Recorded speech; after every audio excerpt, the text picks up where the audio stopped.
प्यारे विद्यार्थियों, good morning. आज मैं आपके समक्ष उपस्थित हुआ हूँ इलेक्ट्रोस्टैटिक्स लेक्चर 11 के साथ। इस लेक्चर का डिस्कशन हम लोग स्टार्ट करेंगे relationship between electric field intensity and the electric potential.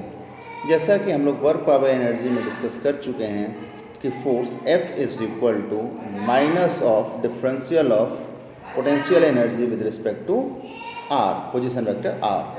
तो हम लोग लिख सकते हैं F is equal to minus D U upon D R. और यहाँ पे फोर्स क्या है, इलेक्ट्रोस्टैटिक फोर्स है, तो F इक्वल टू हम लोग क्यू ई लिख सकते हैं। Means Q E is equal to minus of D U upon D R. अगर हम लोग Q को दूसरे साइड ले जाएं और उस साइड से डी आर को इस साइड पे ले आएँ तो आ जाएगा E D R equal to minus D U upon Q. और minus D U upon Q को लिख सकते हैं माइनस डी वी।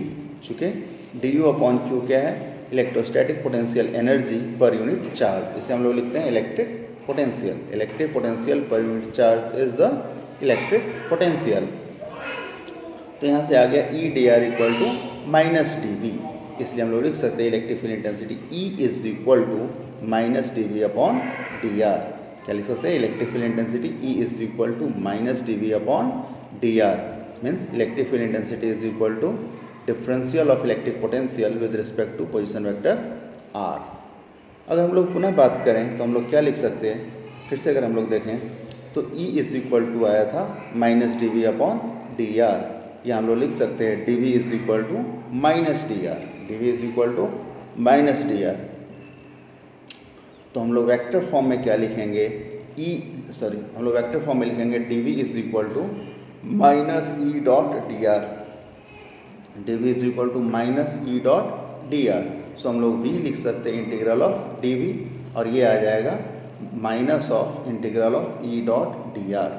अगर हम इसी को लिखें प्रोजेक्शन फॉर्म में तो हमें पता है प्रोजेक्शन फॉर्म में electric field intensity E is equal to E X I cap plus E Y J cap plus E Z K cap. And elemental position vector D R is equal to D X I cap plus D Y J cap plus D Z K cap. So हम लोग v equal to लिख सकते हैं minus of E dot D R. अगर हम लोग value put करें तो e का value E X I cap plus E Y J cap plus E Z K cap, and D R का value D X I cap plus D Y J cap plus D Z K cap. So क्या आ जाएगा, v is equal to minus of, projection form का जब लिखा गया हमें dot product निकालना आता है तो क्या करेंगे, v is equal to minus of integral of E X D X plus E Y D Y plus E Z D Z. अगर हम लोग अलग अलग कर लें तो v is equal to minus integral of E X D X from X I to X F initial position to final position X I to X F minus E Y D Y from Y I to Y F minus E Z D Z from Z I to Z F. मुझे लगता है कि कोई दिक्कत वाली बात यहाँ तक नहीं है। अगर आगे हम लोग फिर से देखें, पुनः हम लोग लिखें E is equal to minus D V upon D R. E is equal to minus D V upon D R. अगर हम लोग वेक्टर फॉर्म में लिखें तो E इज इक्वल टू लिखेंगे हम लोग पार्शियल डिफरेंशिएशन का हेल्प लेंगे। E इक्वल टू क्या आ जाएगा, E equal to minus del V upon del X I cap minus del V upon del Y J cap and minus del V upon del Z K cap. कोई दिक्कत, हम लोग electric field intensity vector form में लिख सकते हैं minus del V upon del X I cap minus del V upon del Z J cap minus del V upon del Z K cap. एक छोटा सा एग्जांपल करते हैं। पहले अगर पार्शियल डिफरेंशिएशन नहीं पता हो किन्हीं को तो एक बार सुन लें छोटा सा। पार्शियल डिफरेंशिएशन में क्या होता है, अगर मान लें कोई फंक्शन है f is equal to X into Y square into Z cube, इसे अगर मुझे x के रिस्पेक्ट में डिफ्रेंशिएट करना हो तो पार्शियल डिफरेंशियल हो जाएगा D F upon D x. D F upon D x जो हम लोग करेंगे पार्शियल डिफरेंशिएशन, तो इसमें पार्शियल डिफरेंशिएशन में केवल x वेरिएबल सपोज करेंगे, बाकी y और z वाला टर्म कांस्टेंट होगा। Means Y square into Z cube times del by del X of X. इसी तरह से अगर y के रिस्पेक्ट में डिफरेंशिएट करेंगे तो del F upon del Y हो जाएगा, del F upon del Y हो जाएगा X into Z cube del upon del Y of Y square. इसी तरह से जेड के लिए भी कर लेंगे। मीन्स एक लाइन में अगर समझें तो पार्शियल डिफ्रेंसिएशन के केस में हम लोग क्या करते हैं, जिस टर्म के रिस्पेक्ट में डिफ्रेंशिएट करते हैं केवल उसी को वेरिएबल ट्रीट करते हैं, बाकी सारे टर्म को कांस्टेंट ट्रीट करते हैं। तो एक छोटा सा एग्जांपल देखते हैं कि if v is equal to X square Y into Z cube then find the value of electric field intensity E। हमें क्या पता है, E is equal to minus del V upon del X I cap minus del V upon del Y J cap minus del V upon del Z K cap. तो सबसे पहले हम लोग del V upon del X का value निकालते हैं। तो क्या हो जाएगा, del upon del X of X square Y into Z cube. Y into Z cube constant हम लोग ट्रीट करेंगे, बाहर निकाल लेंगे, और एक्स स्क्वायर का 2x। इसी तरह से del V upon del Y क्या हो जाएगा, del upon del Y of X square Y Z cube. X square Z cube को कांस्टेंट ट्रीट करेंगे, बाहर आ जाएगा, और वाई का हो जाएगा 1। And del V upon del Z हो जाएगा del upon del Z of X square Y Z cube. X square Y constant हो जाएगा, और जेड क्यूब का डिफ्रेंसिएशन हो जाएगा 3z स्क्वायर। इसी तरह से हम लोग दूसरा एग्जाम्पल कर सकते हैं कि if v is equal to X square plus Y square plus Z square plus X Y plus Y Z plus Z X then find the value of E। Again हम लोग सेम फार्मूला यूज़ करेंगे, E is equal to minus del V upon del X I cap minus del V upon del Y J cap minus del V upon del Z K cap. हम लोग अलग अलग del V upon del X का value निकाल लेंगे, del V upon del Y का value निकाल लेंगे, and del V upon del Z का वैल्यू निकाल लेंगे, और सारे वैल्यू को पुट करेंगे तो हमें इलेक्ट्रिक फील्ड इंटेंसिटी का वैल्यू मिल जाएगा। अगर मान लें एक्स वाई जेड के किसी पर्टिकुलर वैल्यू पे पूछता है इलेक्ट्रिक फील्ड इंटेंसिटी का वैल्यू, तो क्या कर दें, उस एक्स वाई जेड के वैल्यू को इलेक्ट्रिक फील्ड इंटेंसिटी वाले टर्म में पुट कर लेते हैं, कोई खास बात नहीं था। नेक्स्ट हम लोग टॉपिक डिस्कस करते हैं properties of electric field lines. Properties of electric field lines. तो इलेक्ट्रिक फील्ड लाइंस के डिफरेंट प्रॉपर्टीज़ हैं, क्या क्या, बारी बारी से हम लोग डिस्कस करते हैं। First, electric field lines are imaginary continuous lines which shows pictorial influence of electric field intensity in space। मतलब क्या कि इलेक्ट्रिक फील्ड लाइंस कोई विजिबल लाइंस नहीं है, कोई ऐसा रियल लाइन है नहीं कि वो जो दिख रहा है हमें, ये टोटली क्या है, ये टोटली इमेजिनरी लाइंस है। हम लोग ऐसा मानते हैं, इमेजिन करते हैं, इमेजिनरी लाइंस हैं। तो electric field lines are imaginary continuous line है, ये कहीं पे भी ब्रेक नहीं होता है, कहीं पे स्प्लिट नहीं होता है, ये कहीं पे डिसकंटिन्यूटी नहीं आएगा। Means electric field lines are imaginary and continuous which shows pictorial influence of electric field intensity. Second property हम लोग देखते हैं कि अगर positive charge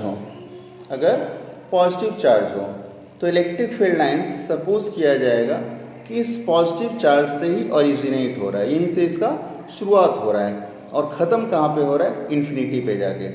for a positive charge electric field lines are suppose to be originating at itself. Means positive charge के लिए electric field lines खुद charge पे ही ओरिजिनेट हो रहा है and terminating at infinity, infinity पे जाके ख़त्म हो रहा है in the radially outward direction. जो इलेक्ट्रिक फील्ड इंटेंसिटी होगा हमेशा रेडियली आउटवर्ड डायरेक्शन में होगा। जबकि थर्ड प्रॉपर्टी अगर देखें कि अगर नेगेटिव चार्ज हो तो नेगेटिव चार्ज के केस में क्या होगा, इलेक्ट्रिक फील्ड इंटेंसिटी कहाँ पे ओरिजिनेट होगा, इन्फिनिटी पे, और टर्मिनेट होगा at the charge itself. Infinity पे ओरिजिनेट होगा और खुद चार्ज पे ही आके ख़त्म होगा। नेक्स्ट प्रॉपर्टी, जो number of electric field lines होगा, number of electric field lines remains directly proportional to the magnitude of the charge. Number of electric field lines remains directly proportional to the magnitude of the charge. Means अगर दो charges हैं Q1 और Q2, अगर Q1 का magnitude ज़्यादा है Q2 से तो इलेक्ट्रिक फील्ड लाइंस डेंसर होगा Q1 की वजह से। Q1 की वजह से जो इलेक्ट्रिक फील्ड लाइंस होगा वो डेंसर होगा with respect to Q2। Next point, अगर मान लें इलेक्ट्रिक फील्ड लाइन शो किया गया है और मान लें 3, 4 या कितना भी 5 पॉइंट, हम 5 डिफरेंट पॉइंट्स कंसीडर करें। अगर उन डिफरेंट पॉइंट्स पे हम लोग गौर करें कि मान लें A B C D E 5 points हैं, अगर A पे डेंसर है electric field lines with respect to B, B पे डेंसर है with respect to C, C पे टेंसर है with respect to D and D पे टेंसर है विद रिस्पेक्ट टू E, इसका मतलब electric field intensity at point A is greater than electric field intensity at point B greater than electric field intensity at point C greater than electric field intensity at point D greater than electric field intensity at point E। कोई दिक्कत वाली बात नहीं है। Next point, 6th point, अगर कहीं electric field lines दिया गया हो तो उसके किसी भी पॉइंट पे अगर हम लोग टेंजेंट ड्रॉ करेंगे तो उस पॉइंट पे जो टेंजेंट होगा वो इलेक्ट्रिक फील्ड इंटेंसिटी का डायरेक्शन देगा। The tangent at any point on the electric field lines gives the direction of electric field intensity at that particular point. Electric field lines दिया गया हो, किसी पर्टिकुलर पॉइंट पे अगर हम टेंजेंट ड्रॉ करें तो उस पॉइंट पे जो टेंजेंट होगा वो इलेक्ट्रिक फील्ड लाइंस का इलेक्ट्रिक फील्ड इंटेंसिटी का डायरेक्शन बताएगा। नेक्स्ट 7th पॉइंट, कभी भी दो इलेक्ट्रिक फील्ड लाइंस एक दूसरे को इंटरसेक्ट नहीं करेंगे। कभी भी दो इलेक्ट्रिक फील्ड लाइंस एक दूसरे को इंटरसेक्ट नहीं करेंगे। ऐसा क्यों? क्योंकि अगर ऐसा हुआ तो अगर हम दोनों फील्ड लाइंस पे टेंजेंट ड्रॉ करेंगे तो एक पर्टिकुलर पॉइंट पे दो टेंजेंट मिलेगा। इसका मतलब एक पर्टिकुलर पॉइंट पे इलेक्ट्रिक फील्ड इंटेंसिटी का दो डायरेक्शन होगा, जो कि पॉसिबल नहीं है क्योंकि किसी भी पर्टिकुलर पॉइंट पे इलेक्ट्रिक फील्ड इंटेंसिटी का यूनिक डायरेक्शन होगा। किसी भी पॉइंट पे इलेक्ट्रिक फील्ड इंटेंसिटी का यूनिक डायरेक्शन होगा, दो डायरेक्शन पॉसिबल नहीं है। Next point, electric field lines कभी भी मैग्नेटिक लाइंस ऑफ फोर्स की तरह क्लोज लूप नहीं बना सकता है। यहाँ से हमारा एक और पॉइंट क्लियर हो गया क्या, कि इसका मतलब ये हुआ कि magnetic lines of force close loop बनाता है जबकि इलेक्ट्रिक फील्ड लाइंस कभी भी क्लोज लूप फॉर्म नहीं करता है। Next point, electric field lines, last point है 9th point, electric field lines are always perpendicular to the equipotential lines और इक्विपोटेंशियल सरफेसेस। इलेक्ट्रिक फील्ड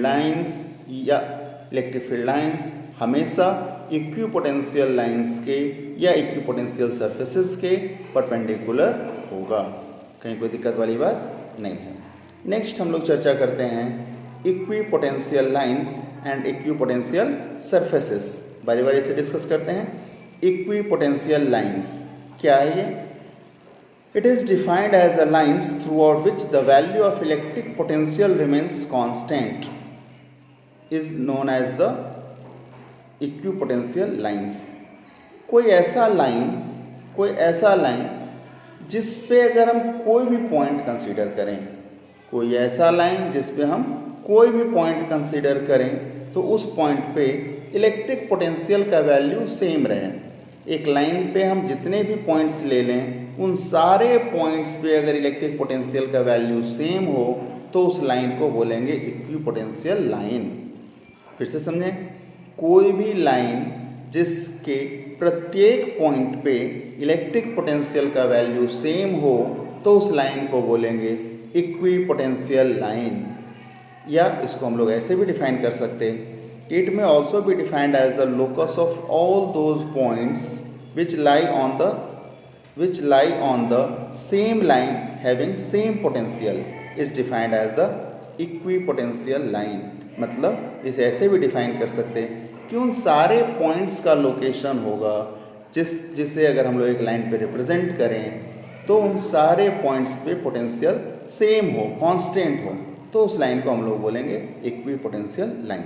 जैसा कि एक लाइन दिखाया गया है कि एक लाइन है जिसके प्रत्येक पॉइंट पे 12 वोल्ट पोटेंशियल है तो हम लोग इसे बोलेंगे इक्विपोटेंशियल लाइन। मान लें हमारे यहाँ जो सप्लाई आ रहा है 220 वोल्ट का, तो मान लें एक पोल से दूसरे पोल के बीच जो वायर कनेक्टेड है और वो 220 वोल्ट का सप्लाई है, तो हम किसी भी पॉइंट पे अगर चेक करेंगे तो 220 वोल्ट ही हमें वोल्टेज मिलेगा, तो हम लोग उस वायर को बोल सकते हैं कि इक्विपोटेंशियल लाइन है। कोई दिक्कत वाली बात नहीं है।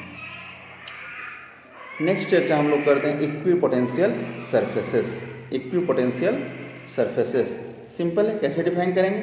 ऐसा सरफेस जिसके प्रत्येक पॉइंट पे पोटेंशियल का वैल्यू सेम हो। ऐसा सरफेस जिसके प्रत्येक पॉइंट पे पोटेंशियल का वैल्यू सेम हो, कांस्टेंट हो, उसे हम लोग बोलेंगे इक्विपोटेंशियल सरफेस। कैसे डिफाइन करेंगे?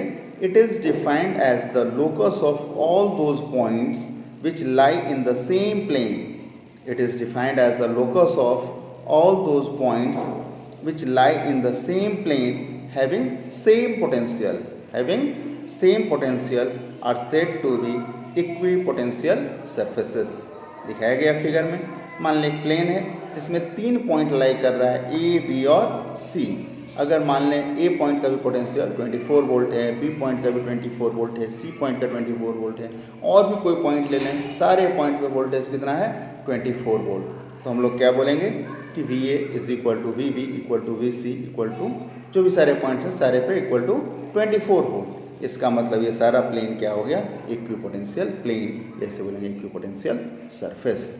या दूसरा एग्जाम्पल हम ले सकते हैं कि मान लें एक पॉइंट चार्ज है क्यू, एक पॉइंट चार्ज है क्यू, इससे अगर हम लोग आर रेडियस का एक स्फीयर ड्रॉ करें, आर रेडियस का एक स्फीयर लें, तो उस स्फीयर के प्रत्येक पॉइंट पे जो पोटेंशियल होगा वो आएगा v इक्वल टू के क्यू अपॉन आर। क्या पोटेंशियल आएगा उस स्फीयर पे, v इज इक्वल टू के क्यू अपॉन आर।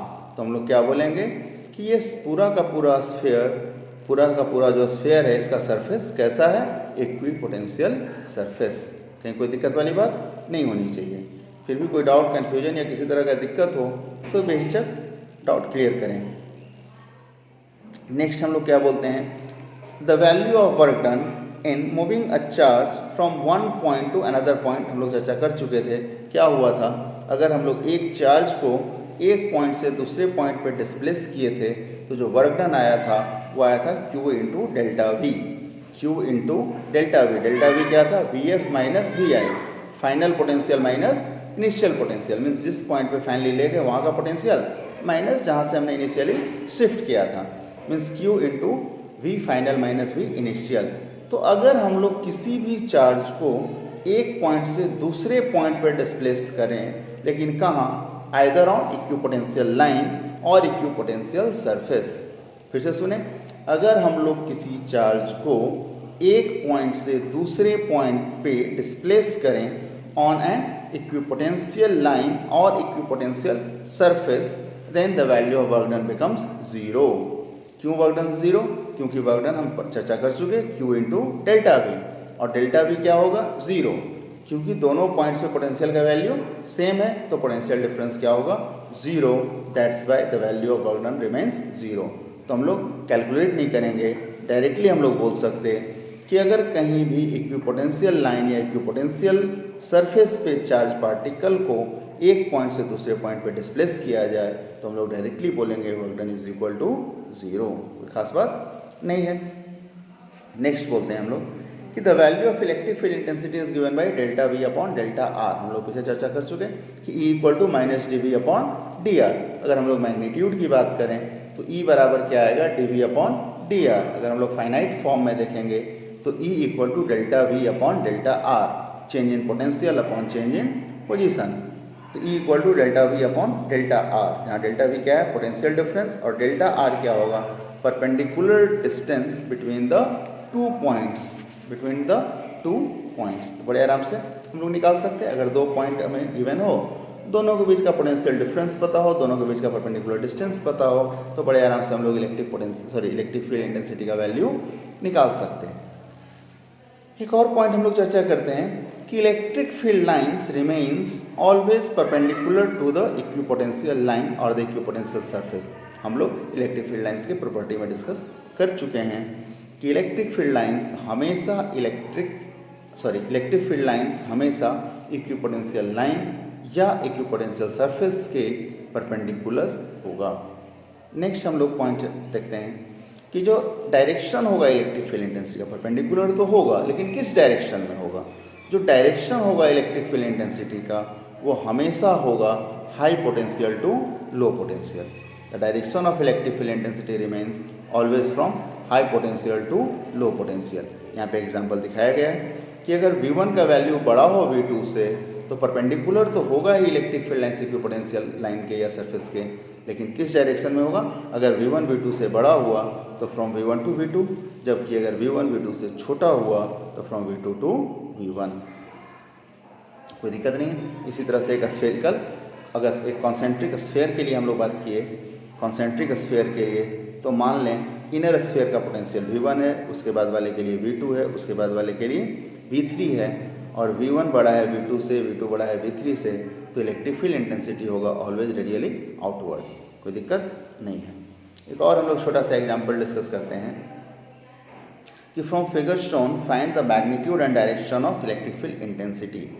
एक क्वेश्चन में फिगर दिखाया गया है जिसमें क्या है, 4 पैरेलल लाइंस खींचा गया है जो पॉजिटिव एक्स डायरेक्शन के साथ 53 डिग्री के एंगल पे है, पॉजिटिव एक्स के साथ 53 डिग्री के एंगल पे है, और ईच लाइन का जो पोटेंशियल है, पहले का 10 वोल्ट, सेकेंड का 20 वोल्ट, 30 वोल्ट और 40 वोल्ट, फर्स्ट का 10 वोल्ट, सेकेंड लाइन का 20 वोल्ट, थर्ड का 30 वोल्ट और फोर्थ का 40 वोल्ट। और ये पॉजिटिव एक्स को कहाँ पे इंटरसेक्ट कर रहा है respectively, 10 centimetre, 20 centimetre, 30 centimetre and 40 centimetre पे।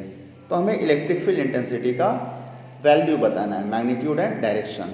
तो सबसे पहले अगर हम लोग डायरेक्शन की बात करें तो सबसे पहले तो ये पोटेंशियल लाइन के परपेंडिकुलर होगा, और किधर होगा, तो from high potential to low potential, means 20 से 10 वोल्ट वाले की ओर और इसके परपेंडिकुलर। जब इसके परपेंडिकुलर ड्रॉ करेंगे तो देखेंगे कि कितना एंगल आया, वो उधर 90 आ रहा है।